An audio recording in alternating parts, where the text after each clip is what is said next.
തൻ കൈകളിൽ അപ്പം എടുത്തവൻ ചൊല്ലി ചൊല്ലി, മുറിയാം ഞാൻ നിങ്ങൾക്കായി, ചൊരിയാം ചോര നിങ്ങൾക്കായി, ഇതു ജീവന്റെ ദാനം,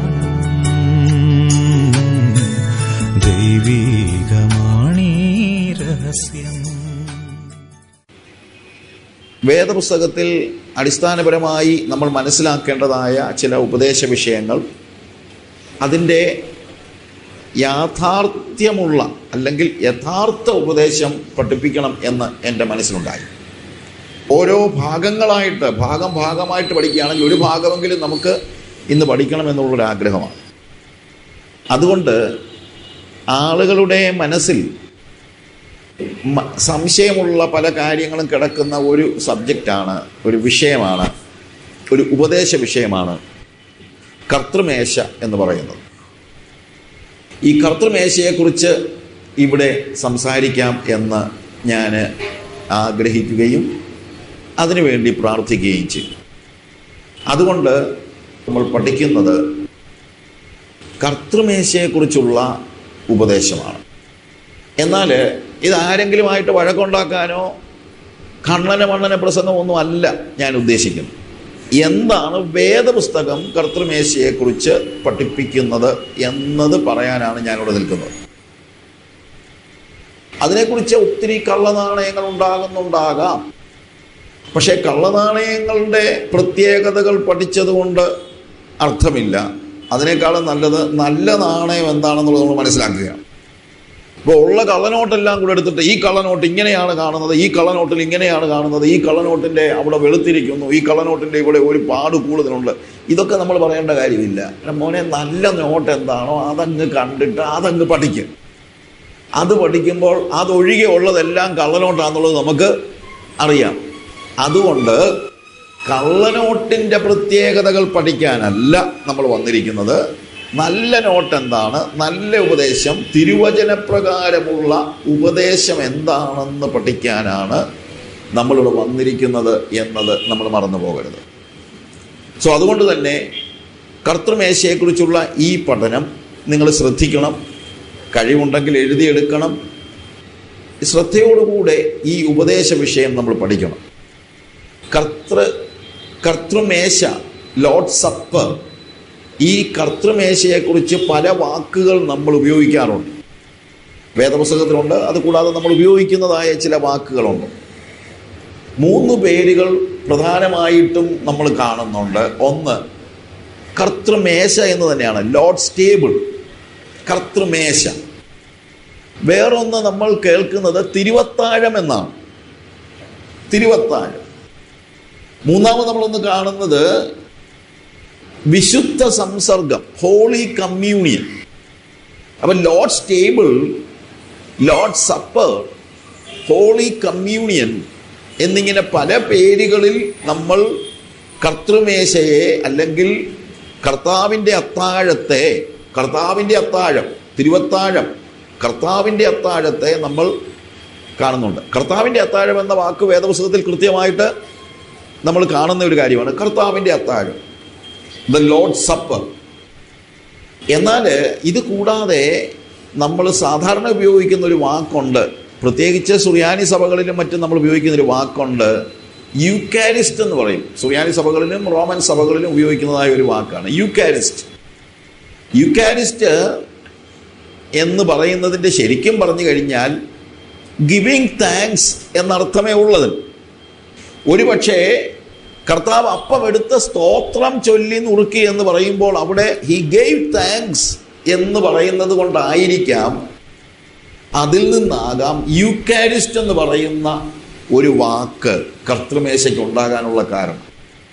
ഞാനിതിൻ്റെ ടെക്നിക്കൽ വശങ്ങൾ ഇടയ്ക്ക് പറയുന്നുണ്ടെങ്കിലും ടെക്നിക്കൽ കാര്യങ്ങൾ പറയാനല്ല ഞാനിവിടെ നിൽക്കുന്നത്. വേദപുസ്തകം ഇതിനെക്കുറിച്ച് പറയുന്ന കാര്യങ്ങളെ നമുക്കൊക്കെ മനസ്സിലാകുന്ന സാധാരണ ഭാഷയിൽ, സാധാരണ നിലയിൽ അത് ഗ്രഹിക്കാൻ വേണ്ടിയാണ്, അതിൻ്റെ അർത്ഥം ഗ്രഹിക്കാൻ വേണ്ടിയാണ്.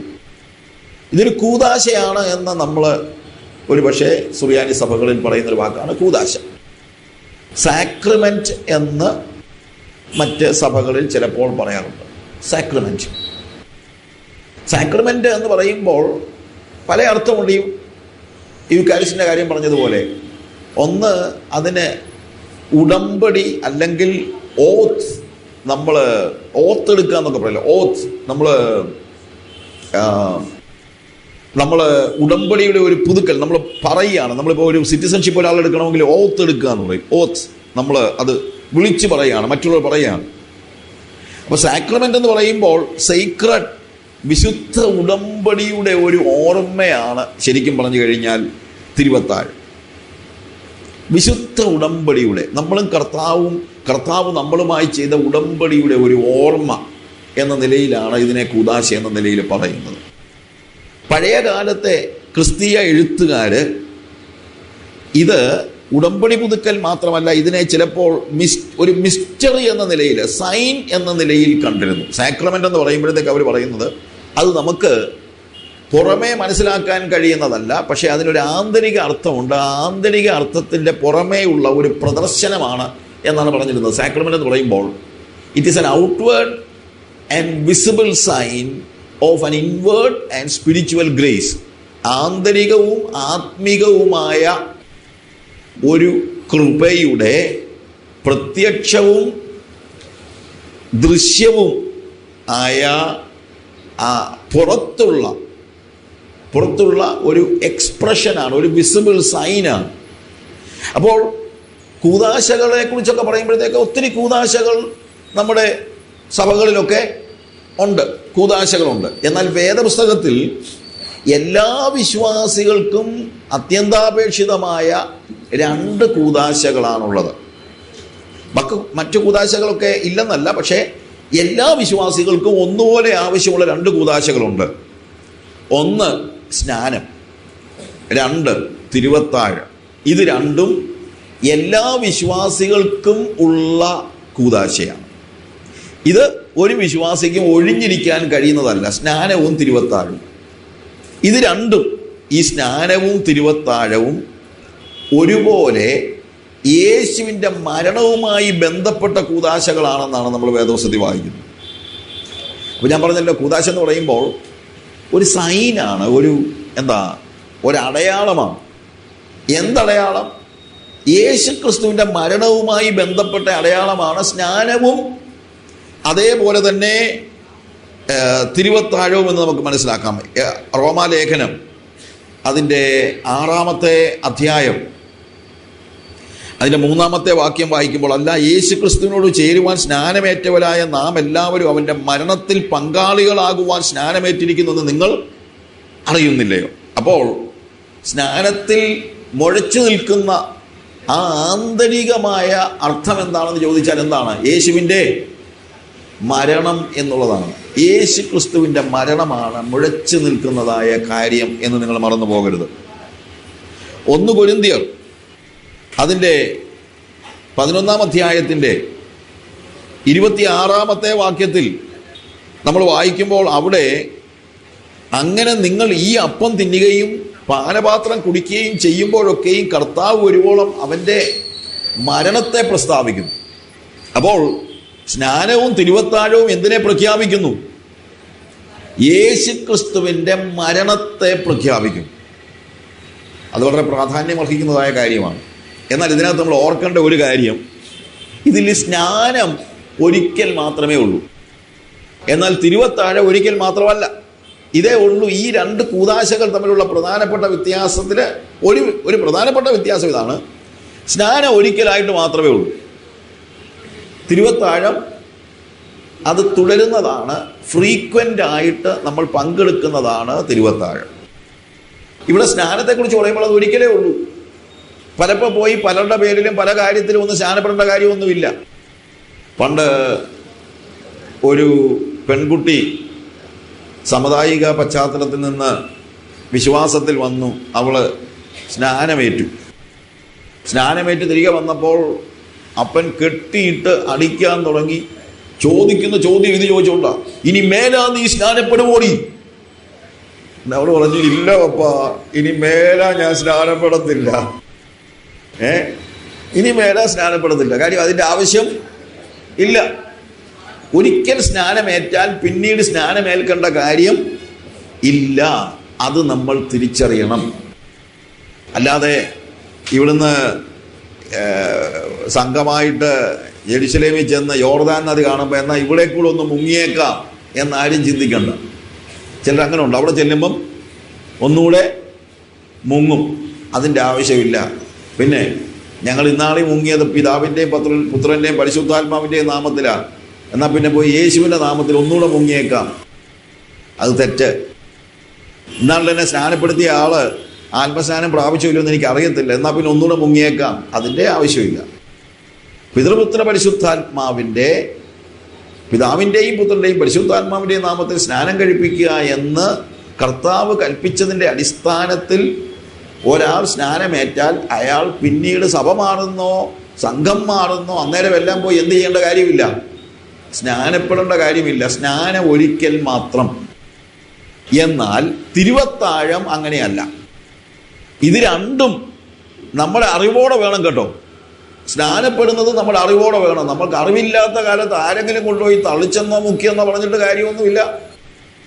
കാര്യം ക്രിസ്തുവിനോട് നമ്മൾ ചേരുകയാണെന്നുള്ളതാണ് നമ്മൾ മനസ്സിലാക്കേണ്ടത്. അതിനെക്കുറിച്ച് നമുക്ക് സമയമില്ല. ഞാൻ സ്നാനത്തെക്കുറിച്ച് തന്നെ പഠിപ്പിക്കണമെന്ന് ആഗ്രഹിക്കുന്നുണ്ട്. ആ സമയങ്ങളിൽ അത് കുറച്ചുകൂടെ വിശദമാക്കാം. എന്നാൽ ഇവിടെ നമ്മൾ ഇന്ന് തിരുവത്താഴത്തെക്കുറിച്ച് മാത്രമാണ് പഠിക്കാൻ ഉദ്ദേശിക്കുന്നത്. തിരുവത്താഴം ഒരിക്കലല്ല, കർത്താവ് വരുവോളം അവൻ്റെ മരണത്തെ പ്രസ്താവിക്കുന്നു. 1 കൊരിന്ത്യർ 11 അധ്യായം 26 വാക്യത്തിൽ നമ്മൾ കണ്ടത്, അവൻ വരുവോളം, കർത്താവ് വരുവോളം അവൻ്റെ മരണത്തെ പ്രസ്താവിക്കുന്നു. അപ്പോൾ യേശു കർത്താവ് രണ്ടാമത് വരുന്നത് വരെ ഭൂമിയിൽ എന്തുണ്ടായിരിക്കും? തിരുവത്താഴം ഉണ്ടായിരിക്കും. അത് ഞാൻ 10,000 പ്രാവശ്യം തിരുവത്താഴത്തിൽ പങ്കെടുത്തിട്ടുണ്ടെങ്കിലും കർത്താവ് വരുന്നത് വരെ എനിക്ക് എന്ത് ചെയ്യാൻ പറ്റും? തിരുവത്താഴത്തിൽ പങ്കെടുക്കാൻ കഴിയും. അത് എപ്പോഴൊക്കെ വേണമെന്നുള്ള ഫ്രീക്വൻസി നമുക്ക് തീർത്തു പറയാനായിട്ട് കഴിയുകയില്ല. നമ്മൾ കൂടി വരുമ്പോഴെല്ലാം തിരുവത്താഴം വേണമെന്ന് വേദപുസ്തകം പറഞ്ഞിട്ടില്ല. കൂടി വരുമ്പോഴൊക്കെയും എന്ന് വേദപുസ്തകത്തിലൊരു വാക്കില്ല. നമ്മൾ ചിലപ്പോൾ അങ്ങ് പറയും അവർ കൂടി വരുമ്പോഴൊക്കെയും, അങ്ങനെ പറയുന്നില്ല. നിങ്ങൾ കൂടി വരുമ്പോൾ എന്ന് പറഞ്ഞിട്ടുണ്ട്. കൂടി വരുമ്പോഴൊക്കെയും അല്ല, കൂടി വരുമ്പോൾ. 1 കൊരിന്ത്യർ 11 അധ്യായത്തിൽ 20 വാക്യത്തിൽ നമ്മൾ കാണുന്നതാണ്. അതുകൊണ്ട് എല്ലാ കൂടിവരവുകളിലും തിരുവത്താഴം വേണം എന്ന് നിർബന്ധമില്ല. ഇനി എല്ലാ കൂടിവരവുകളിലും തിരുവത്താഴം ഉണ്ടെന്ന് പറഞ്ഞൊരു കുഴപ്പവും സംഭവിക്കാനില്ല. അതുകൊണ്ട് തിരുവത്താഴത്തിൻ്റെ ഫ്രീക്വൻസിയെ കുറിച്ച് വേദപുസ്തകത്തിൽ കൃത്യമായിട്ട് പറഞ്ഞിട്ടില്ല. എന്നാൽ അപ്പോസ്തലപ്രവൃത്തി 2 അധ്യായം അതിൻ്റെ 7 വാക്യത്തിൽ ആഴ്ചവട്ടത്തിൻ്റെ 1-ാം നാൾ ഞങ്ങൾ അപ്പം നുറുക്കാൻ കൂടി വന്നപ്പോൾ എന്ന് പറഞ്ഞുള്ളൂ. പക്ഷേ അവിടെയും എല്ലാ ആഴ്ചവട്ടത്തിൻ്റെയും 1-ാം നാൾ ഞങ്ങൾ അപ്പം നുറുക്കാൻ കൂടി വരും പോലെ എന്നല്ല. അന്ന് അവരെ കൂടി വന്നപ്പോൾ അവർക്കുണ്ടായിരുന്നു, ഇന്ന് നമുക്ക് അപ്പം നുറുക്കി ആ കർത്താവിൻ്റെ മേശ ആചരിക്കാനുള്ള ആഗ്രഹത്തോടെ അന്ന് അവർ കൂടി വന്നു. പതിവ് പോലെ എന്നവിടെ പറഞ്ഞിട്ടില്ല. ഞാൻ പറഞ്ഞത്, തിരുവത്താഴത്തിൽ നമ്മൾ പങ്കെടുക്കുമ്പോൾ അതിൻ്റെ ഫ്രീക്വൻസിയെക്കുറിച്ച് കൂടി വരുമ്പോഴൊക്കെ അപ്പം നുറുക്കിയാൽ കുഴപ്പമില്ല, എന്നാൽ അത് അങ്ങനെ നിർബന്ധമില്ല.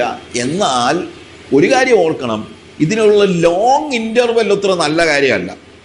ആണ്ടിലൊരിക്കലോ അല്ലെങ്കിൽ മാസത്തിലൊരിക്കലേ ഉള്ളൂ, അല്ലെങ്കിൽ ആണ്ടിലൊരിക്കലേ ഉള്ളൂ, അതെന്നുമെന്നും ചെയ്യാനുള്ള അങ്ങനെയുള്ള ഒരു ലോങ് ഇൻ്റർവെൽ ഇല്ല എന്ന് നമുക്ക് ചിന്തിച്ചേ പറ്റുള്ളൂ. വലിയൊരു ലോങ് ഇൻ്റർവെൽ ഉണ്ടാകാൻ പാടില്ല. കാരണം ഓർമ്മ പുതുക്കാനാണല്ലോ ഇതല്ലേ. അപ്പോൾ ഓർമ്മ പുതുക്കാൻ ഇടയ്ക്കിടയ്ക്കൊക്കെ അത് ഉള്ളത് തന്നെയാണ് നല്ലത്. പിന്നെ ഓരോ വാക്കുകളുടെ അടിസ്ഥാനത്തിൽ വാശി പിടിക്കരുത്. എനിക്കറിയാവുന്ന ഒരു സംഘമുണ്ട്, അവർ രാത്രിയിലെ തിരുവത്താഴം നടത്തത്തുള്ളൂ. എന്നറിയാമോ? അവർ പറഞ്ഞത് അത് കർത്താവിൻ്റെ അത്താഴമാണ്, അല്ലാതെ കർത്താവിൻ്റെ ഉച്ചയൂണല്ല. അപ്പോൾ അത്താഴമായതുകൊണ്ട് അത് എപ്പം മാത്രമേ പറ്റുള്ളൂ? രാത്രിയിലേ പറ്റുള്ളൂ. അപ്പോൾ ഈ വാക്കുകളിൽ കയറി പിടിച്ച് ഓരോന്ന് പറയുന്നതായ ആളുകളുണ്ട്. വാക്കുകൾ പ്രധാനമാണെങ്കിലും വാക്കുകളുടെ പിന്നിലെ അർത്ഥമാണ്, മെസ്സേജാണ് നമ്മൾ കൂടുതൽ മനസ്സിലാക്കേണ്ടത് എന്നുള്ളത് നിങ്ങൾ മറന്നു പോകരുത്. അങ്ങനെയാണെങ്കിൽ ആഴ്ചവട്ടത്തിൻ്റെ 1-ാം നാൾ അപ്പം നുറുക്കാൻ കൂടി വന്നു, അവിടെ വീഞ്ഞിനെ കുറിച്ച് പറഞ്ഞിട്ടില്ല, അതുകൊണ്ട് വീഞ്ഞിൻ്റെ പരിപാടി തീർന്നു, ഇപ്പം മുതൽ നമ്മൾക്ക് അപ്പം മാത്രം മതി എന്നാണോ അതിൻ്റെ അർത്ഥം? അല്ല. അപ്പോൾ ആ വാക്കുകൾ ഉപയോഗിക്കുമ്പോൾ നമ്മൾ ഓർക്കേണ്ട ഒരു കാര്യം, അതിൻ്റെ മീനിങ്, അതിൻ്റെ മെസ്സേജ് എന്താണെന്നുള്ളതാണ്.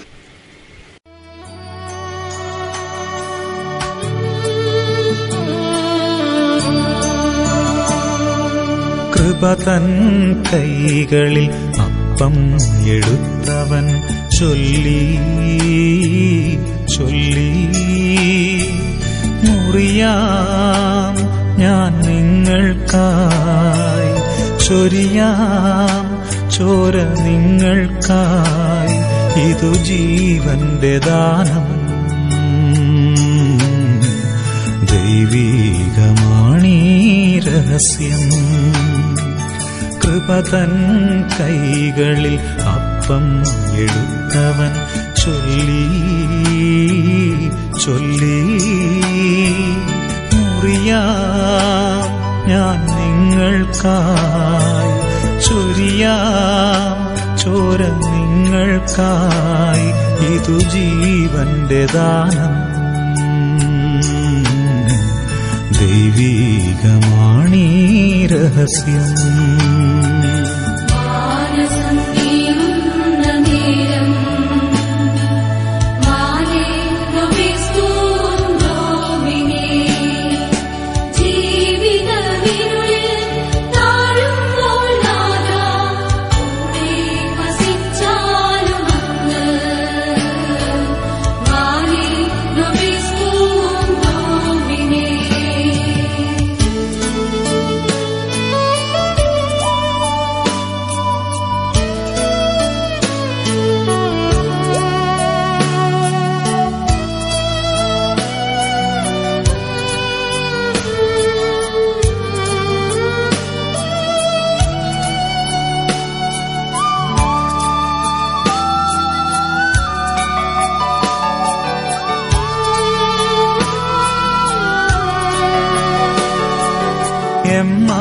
എമ്മാവൂസിന്റെ വഴിയിൽ നിന്നെ മറക്കുന്ന നേരം സഹയാത്ര ചെയ്തങ്ങു വന്നു,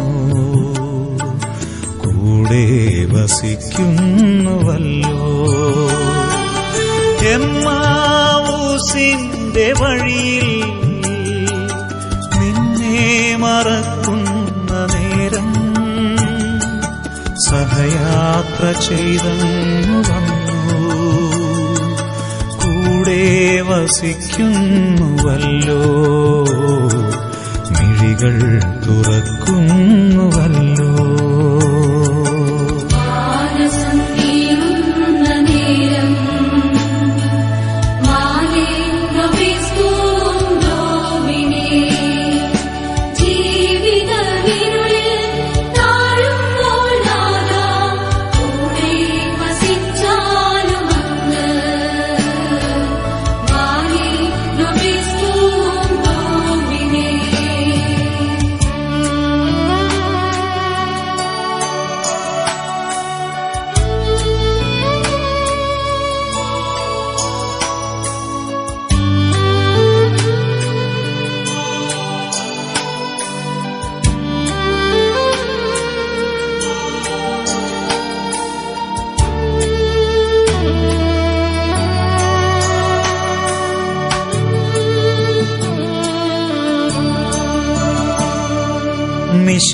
മിശിഹായിതെല്ലാം സഹിച്ച്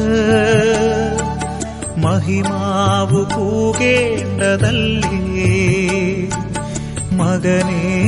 ഈ ദിവ്യവചനം മനസ്സിൽ കുറിക്കേണമെന്നും. മിശിഹായിതെല്ലാം സഹിച്ച് മഹിമാവ് പൂകേണ്ടതല്ലേ മകനേ.